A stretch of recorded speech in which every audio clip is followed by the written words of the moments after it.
લક્ષ્ય ન્યૂઝ, એક નજર, એક લક્ષ્ય.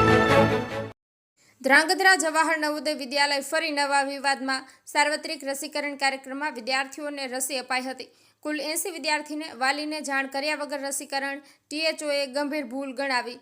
વિદ્યાર્થીને આડઅસર થાય તો જવાબદાર કોણ?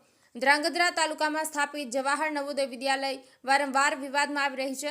અગાઉ વિદ્યાર્થીઓ અને ગુણવત્તા વિનાના ભોજન તથા સ્કૂલમાં સ્વચ્છતા સંદર્ભે જરૂરી તકેદારીઓ સાથે વાલીઓના રોષ બાબતે નવોદય વિદ્યાલયમાં વિવાદમાં આવી ચૂકી છે.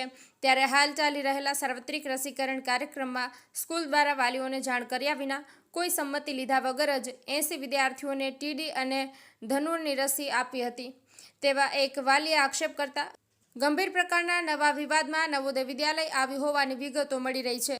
કેન્દ્ર સરકાર દ્વારા સંચાલિત જવાહર નવોદય ઉચ્ચ શિક્ષણ અને શિસ્ત સાથે બાળકોના ઉજ્જવળ ભવિષ્ય નિર્મિત કરવા માટે જાણીતી છે, પરંતુ ધ્રાંગધ્રા સ્થિત જવાહર નવોદય વિદ્યાલયના મેનેજમેન્ટ દ્વારા મનમાનીનો નવો ગંભીર પ્રકારનો કિસ્સો સામે આવ્યો છે.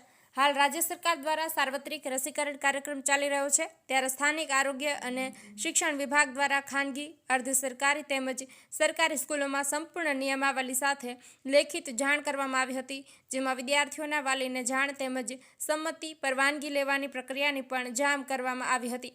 તેમ છતાં જવાહર નવોદય વિદ્યાલયના મેનેજમેન્ટ દ્વારા મનમાનીપૂર્વક 80 વિદ્યાર્થીઓને વાલીની સંમતિ વગર જ ધનુર અને ડિફ્થેરિયાની રસી આપી હોવાનો એક વાલી દ્વારા આક્ષેપ કરવામાં આવ્યો છે. જો કે હાલ એક જ વિદ્યાર્થીના વાલી દ્વારા આનો વિરોધ સામે આવ્યો છે અને રસી આપવાથી બાળકને આડઅસર પહોંચતા પ્રાથમિક સારવાર લેવી પડી છે.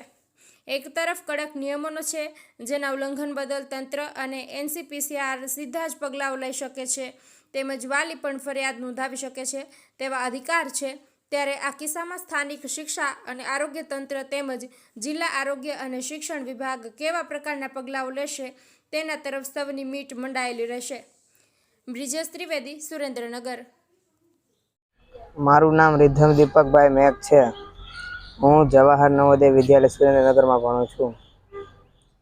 અમારે 17 અને 16 તારીખે વેક્સિનેશનનું આયોજન હતું, વેક્સિનેશન દેવાનું બાળકોને. પણ અમને કોઈને જાણ નથી કરી, મારા પેરેન્ટ્સને પણ કોઈને જાણ કરવામાં નથી આવી, અને ડાયરેક્ટ અમને 17 તારીખે ક્લાસમાંથી બોલાવવામાં આવ્યા કે તમારે વેક્સિન લેવાની છે, અને વેક્સિન આપી દીધી. પછી હું ઘરે આવ્યો એક દી પછી, અને ઘરે આવીને મારી તબિયત બહુ બગડી. હવે મારો હાથ પણ દુખે છે અને માથું પણ દુખે છે અને અશક્તિ જેવું લાગે છે આખા શરીરમાં. અને અત્યારે અમે સરકારી હોસ્પિટલ આવ્યા છીએ અને ટ્રીટમેન્ટ અહીંયા થયું છે મારું. ડૉક્ટર હીરામારામ, તાલુકા હેલ્થ ઓફિસર ધ્રાંગધ્રા.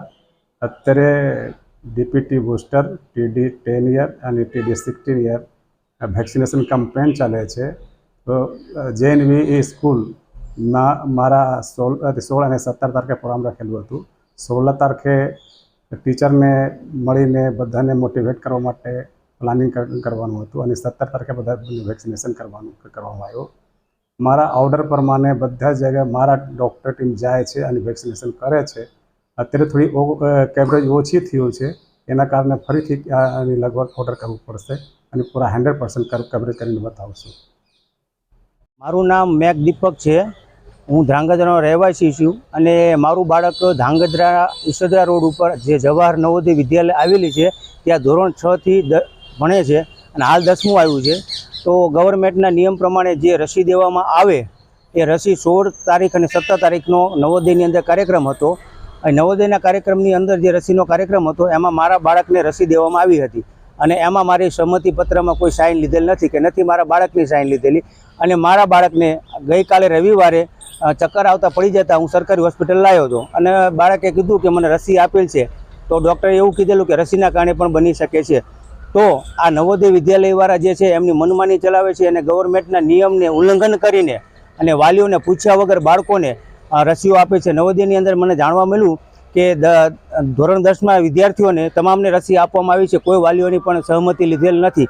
અને તદુપરાંત આજે હું તે બાબતે નવોદય વિદ્યાલયની અંદર સવારે અરજી દેવા ગયેલો કે રસી આપે કોને પૂછ્યા વગર, વાલીને પૂછ્યા વગર આપેલી છે. તો સાહેબે એવું કીધું કે રસી તો અમે આપશું, અને ફરીવાર આવું થશે ઘટના તો અમે ધ્યાન રાખશું. મારા બાળકની ઓલરેડી દવા ચાલુ છે, અને ત્યાં 19 ફાઇલો મારી પડેલી છે, છતાંય સાહેબોને ખબર હોવા છતાં પણ આ કાર્ય કરેલું છે. મને તો એવું લાગી રહ્યું છે કે 1 વર્ષ પહેલાં જે આંદોલન કર્યું હતું ત્યારે નવોદયવાળા એનો બદલો લઈ રહ્યા લાગે છે. બસ મારે આટલું જણાવવું છે. સરકારને એટલું કહું છું કે મને ન્યાય અપાવો અને જવાહર નવોદય વિદ્યાલયના જે પણ કરતા હરતા છે એની ઉપર કડકમાં કડક કાર્યવાહી કરવામાં આવે.